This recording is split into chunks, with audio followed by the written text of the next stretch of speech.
Clock on the wall. On the 7th day of December 1941, it struck the 11th hour. Every hour after that has been, will be, 0 hour. 48 United States of a free and sovereign America are at war. Every American has his job to do, and the will to do it, and the tools to do it with. Pray God he also has the time. Time, the most vital natural resource of a country at war. Every tick of the clock is time won or lost. Every 60-minute sweep, every 12-hour tour of those relentless hands is turning out carload lots of time for us to use ourselves or to give away to the enemy.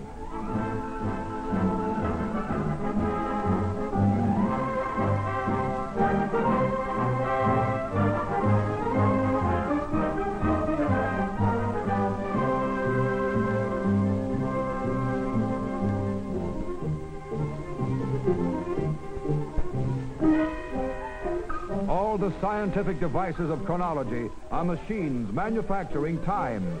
The tool that in our hands means victory. And our hands must be as relentless as the hands of our clocks. They cannot afford to be less.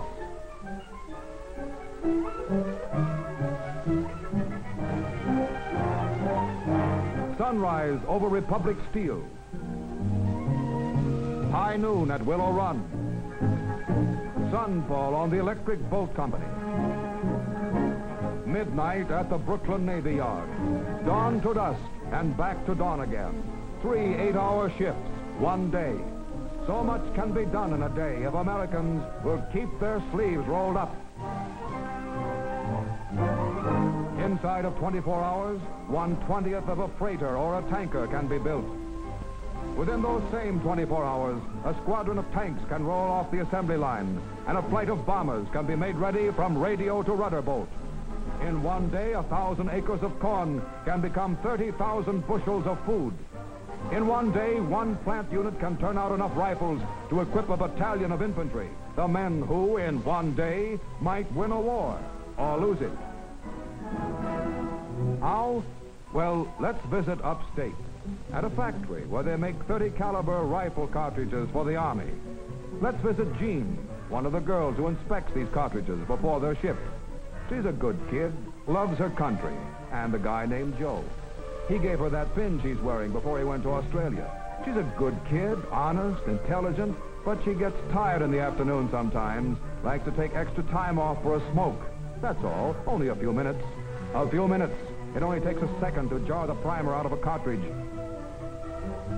And it only takes a second to put an OK ticket on a lot that should have been rejected. A cartridge without a primer is one that will never fire. It's about as useful in a rifle as a cigarette, or as the minutes that go up in its smoke. One bad cartridge, one chance in a million to get by undetected. 1 second in 60. One girl out of 100 who is an honest, patriotic, intelligent saboteur.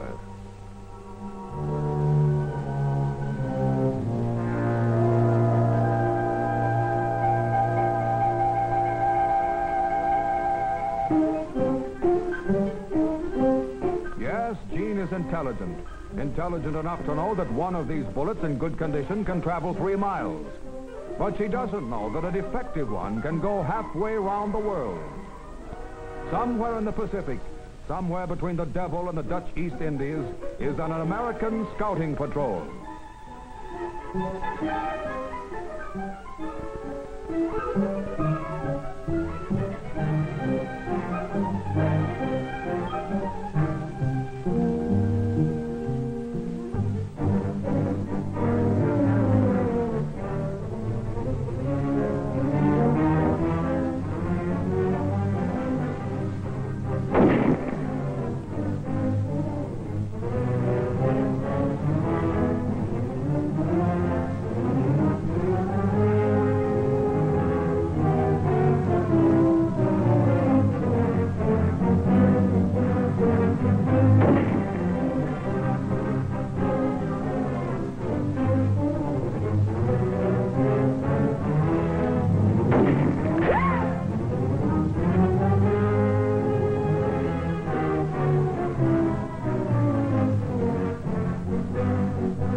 bad about that cartridge missing fire.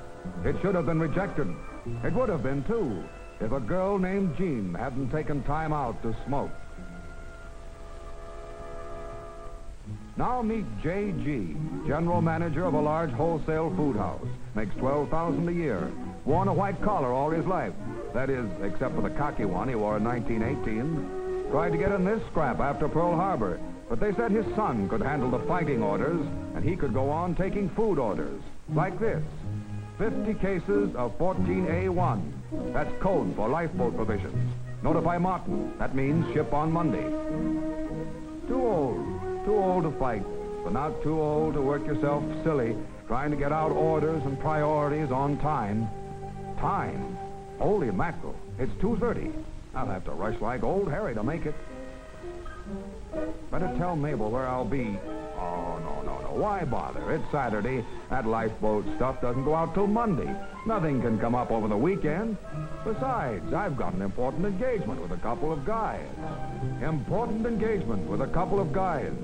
A couple of guys on the home team. Well, they are leading the league, and it's his first Saturday off in 4 months. And there's nothing that can't wait 9 innings. Nothing, that is, except time and tide and convoys. A change in sailing orders and an urgent wire in code. Lifeboat supplies to be shipped at once. Shipped by a man who is busy coaching at first base. Unfortunately, a convoy can't wait for the last inning. A convoy waits for the tide, and the tide waits for no man. Standing beside a lifeboat only partly provisioned, 6 American flyers sail for Ireland in convoy on a freighter that falls behind its escort. It's an old story.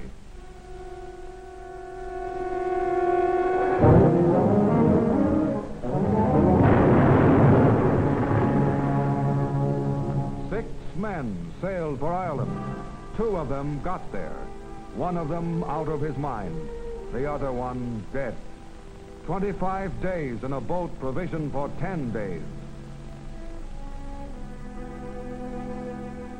The tide rolls in, J.G., and the clock ticks on. And neither one, in peace or war, will wait for 9 innings.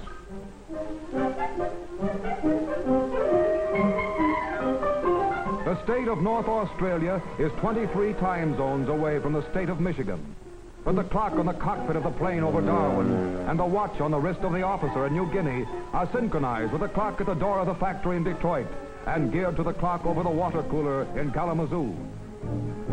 The production rate of our factories and the firing rate of our guns is synchronized by one machine, the clock. This is the machine that manufactures victory, turning out 32.5 million seconds each year. Each separate tick, a precious tool to use in building our future. And you, these are your tools, your hands, and they must be as relentless as the hands of your clocks. If we are to conquer, they cannot afford to be less. Skill, might, and skill are well.